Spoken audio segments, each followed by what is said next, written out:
Blazing Saddles is a comedy classic known for its bold humor and outrageous moments, pushing boundaries like few films have ever dared.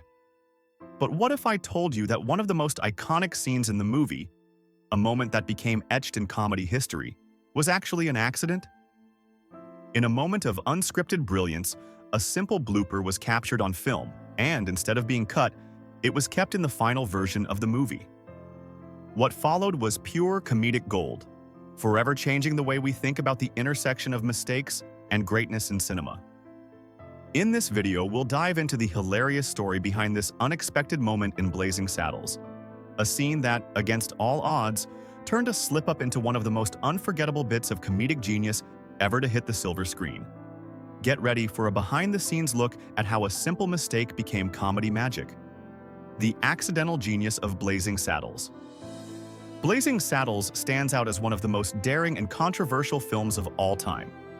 Directed by the irreverent Mel Brooks, it became a hallmark of boundary-pushing satire, a comedy that not only made audiences laugh but also forced them to confront uncomfortable truths about race, the American West, and Hollywood's portrayal of history.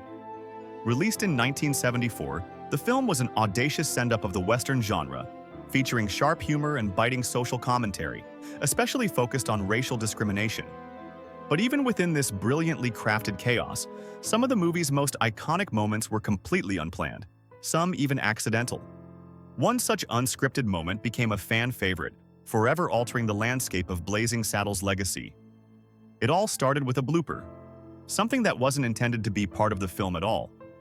Yet the unpolished, raw nature of this mistake contributed to the film's spontaneous, anything-can-happen vibe, turning a simple mistake into a comedic stroke of genius that Mel Brooks, in his usual unpredictable manner, decided to keep in the final cut. But this was just one of many instances in Blazing Saddles where the line between brilliance and happy accidents blurred, forever changing how we view the power of improvisation in cinema. Behind the satire, Mel Brooks' vision. In order to fully appreciate the significance of this blooper, it's important to understand the genius that drove Blazing Saddles. Mel Brooks was no stranger to taking risks. At the time of the film's release, the Western genre was still heavily influenced by tropes of heroism, clear-cut good versus evil, and the romanticized depiction of the frontier as a place of noble struggle. Brooks, however, set out to strip away the gloss of Western myths and reveal a more uncomfortable truth: the inherent racism and inequality that underpinned the history of the Old West. Brooks's satire blended slapstick with sharp social commentary. By casting Cleveland Little, an African-American actor, as the titular sheriff of a racist all-white town, he turned the traditional Western narrative upside down. Blazing Saddles was a film that made fun of the old ideals of the genre, with Brooks poking fun at both the genre itself and the racial tensions that were ever present in American society. Richard Pryor, one of the most influential black comedians of his time, co-wrote the film, contributing a layer of authenticity and grit to the dialogue that made the humor more than just slapstick. The film's humor, absurd as it often was, had a foundation rooted in deep-seated truths about race, power, and social dynamics. However, what made Blazing Saddles transcend the typical satirical fare were the moments of improvisation, moments when the script was merely a framework, and the actor's creativity was given free rein to breathe life into the narrative. The improvised moment that became legendary. In one of the film's most memorable scenes, Sheriff Bart, played by Cleveland Little, and his sidekick, the Waco Kid, played by Gene Wilder, are confronted by an angry mob. In an attempt to save themselves, Sheriff Bart pretends to hold himself hostage. The scene was, for the most part, scripted, but Wilder and Little were encouraged by Brooks to improvise their dialogue. What happened next was pure magic. As the scene unfolded, it became clear that the chemistry between Wilder and Little was off the charts. The two actors played off each other's energy, taking the situation into comedic territory that was far from what had been planned. In the heat of the moment, Wilder, who was renowned for his ability to improvise, made a spontaneous remark that had the entire crew laughing. It wasn't scripted, but the laughter was so genuine that Brooks, seeing the magic of the moment, decided to leave it in the final cut of the film. This became one of the most beloved and memorable scenes in Blazing Saddles, a testament to how sometimes the best moments in film come not from the director's plans, but from the actor's willingness to embrace the unpredictable. This wasn't just a random joke. The unscripted brilliance of the moment captured the essence of what Blazing Saddles was all about: the unexpected, the irreverent, and the unpredictable. It wasn't just about what was said, it was about the genuine reaction of the actors, their shared sense of timing, and the contagious energy of a crew that had been working tirelessly to make a film that broke every rule in Hollywood. The art of unscripted comedy. Improvisation played a critical role in the success of Blazing Saddles. Mel Brooks' directorial style was chaotic, loose, and often guided by the whims of the actors. He was not a director who clung rigidly to a script. Instead, Brooks saw the script as a starting point, allowing the actors to breathe life into their characters through improvisation. This openness allowed for moments of comedy that were unplanned, and it turned every take into something fresh. One of the most iconic scenes in the film, where Gene Wilder's character, the Waco Kid, delivers a line about the common clay of the New West, was another example of this creative freedom. In this scene, Wilder was meant to deliver a serious line, but as he got closer to the end of his delivery, he began to struggle with keeping his composure. Instead of sticking to the scripted line, Wilder broke into laughter, something so infectious that even Cleveland Little couldn't hold it together. The scene became an impromptu blooper, but the naturalness and humor of the moment were so strong that Brooks kept it in the final cut, showing how even the most accidental moments could elevate the film. Breaking barriers with humor. But Blazing Saddles wasn't just about breaking the fourth wall or making audiences laugh through improv.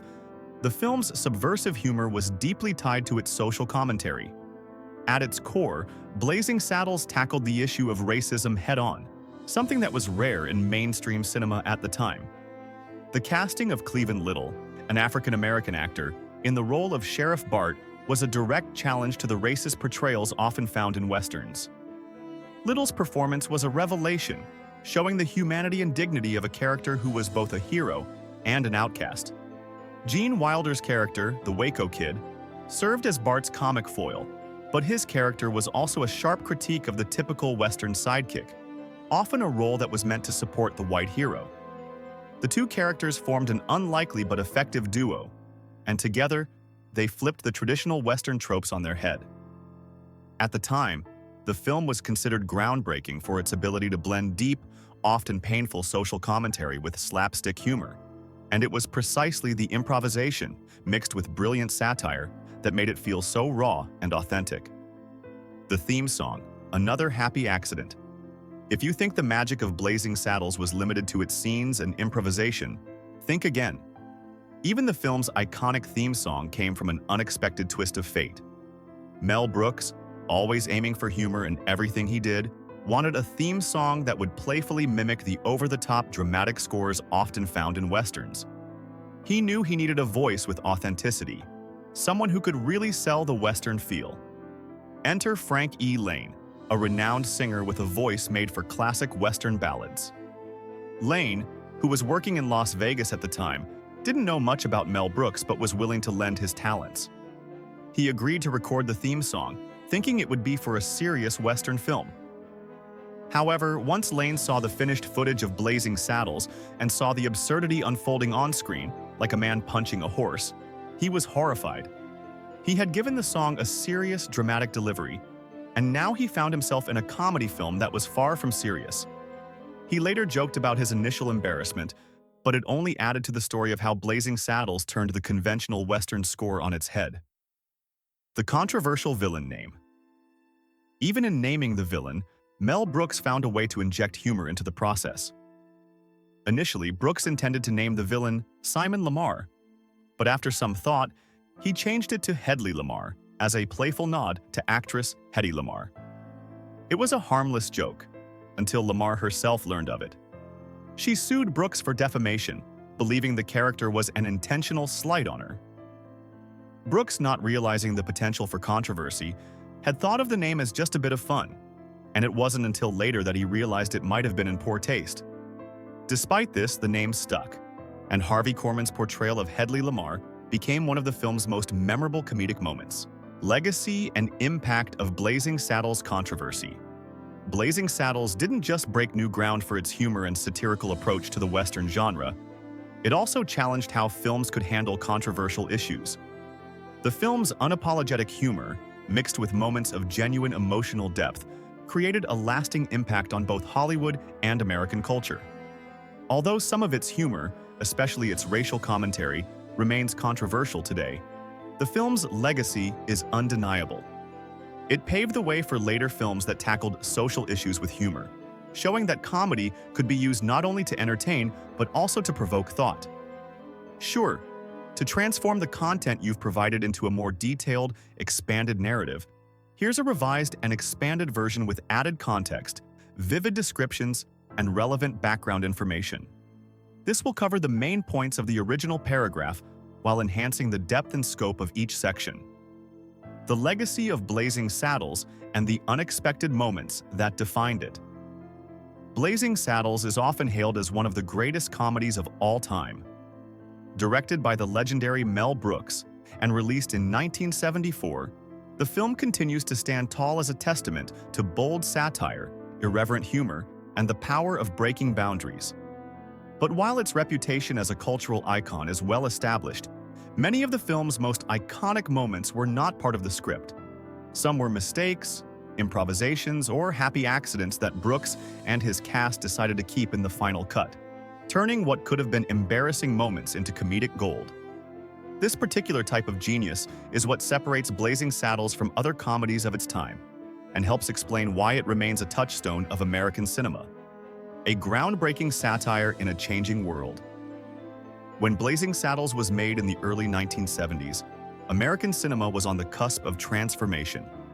The social upheaval of the 1960s and early 70s had shifted the cultural landscape, and filmmakers were eager to push boundaries. Mel Brooks, known for his sharp wit and anarchic sense of humor, was among the most daring directors of the era. Blazing Saddles, set in a satirical version of the Old West, took aim at the deeply ingrained racism in American society, mocking the genre of Western films that had long glorified a romanticized, whitewashed version of history.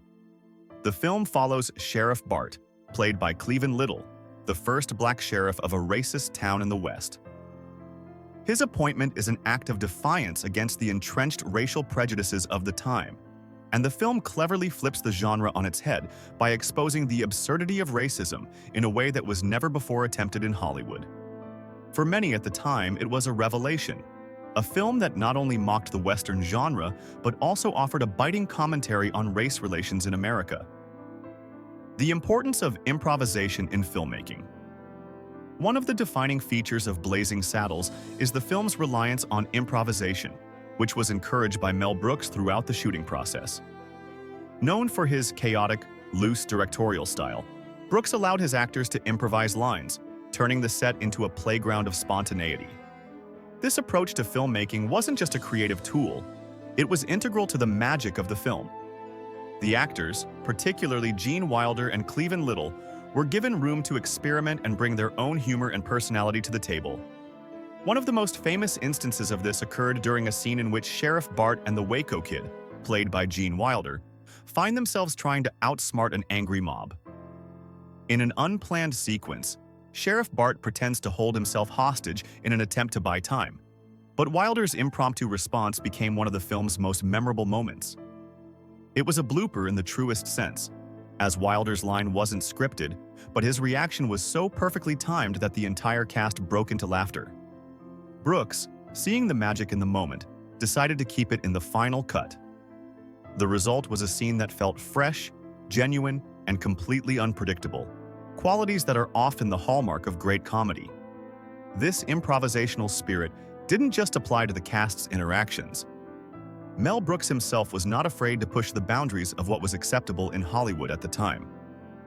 The film's dialogue was peppered with racial epithets, crude humor, and references to taboo subjects, which led to debates within the studio and industry about whether such a film could find success. Despite the controversy, Blazing Saddles became a smash hit, earning praise for its sharpness and satire. The unplanned moments that shaped Blazing Saddles. Aside from the famous improvised lines, there are numerous other moments in Blazing Saddles that were not scripted but have become iconic in their own right. Perhaps the most famous of these is the now infamous Common Clay of the New West line delivered by Gene Wilder. In the scene, Wilder's character tries to comfort Sheriff Bart after he's insulted by the racist townsfolk. As he attempts to console him, he says, "You've got to remember that these are just simple farmers. These are people of the land. The common clay of the New West. You know? Morons." The line is delivered with such sincerity that it turns into a brilliant moment of dark comedy. However, behind the scenes, the scene wasn't entirely smooth. Wilder could barely keep a straight face as he delivered his lines, and his genuine laughter became contagious. Brooks, noticing that the scene had unexpectedly transformed into something much funnier than anticipated, decided to leave it as is in the final cut. The result was a moment that not only showcased Wilder's comedic genius, but also helped define the film's unique tone. These kinds of happy accidents were not isolated incidents. Brooks, throughout the making of Blazing Saddles, embraced the unexpected and allowed his cast and crew the freedom to experiment. Whether it was a line that wasn't in the script or a visual gag that emerged organically on set, Blazing Saddles was a product of unrestrained creativity. The impact of Richard Pryor on the script. Another key factor in the film's success was the involvement of Richard Pryor, who co-wrote the screenplay alongside Mel Brooks. Pryor, one of the most groundbreaking stand-up comedians of his time, brought his own unique perspective to the script. Known for his raw, unapologetic humor that addressed race relations head-on, Pryor infused the film with a sense of authenticity that other comedy writers of the era could not have provided. Brooks has often spoken about his reliance on Pryor for guidance, particularly when it came to navigating the tricky terrain of racial humor.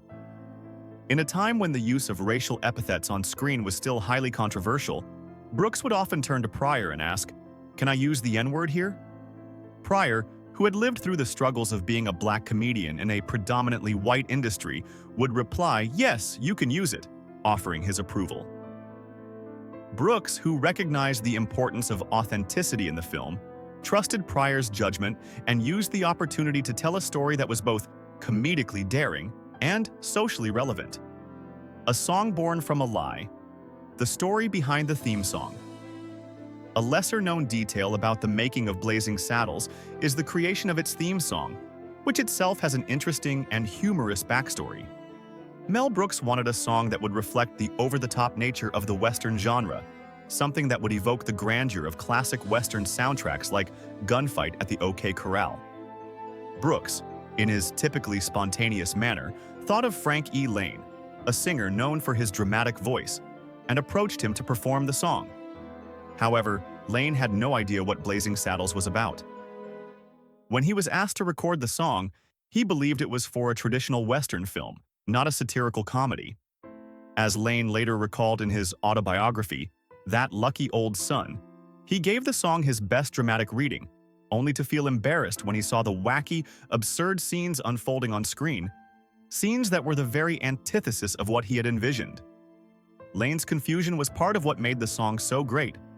It became an unintentionally hilarious commentary on the film's outrageous tone, further adding to its satirical brilliance.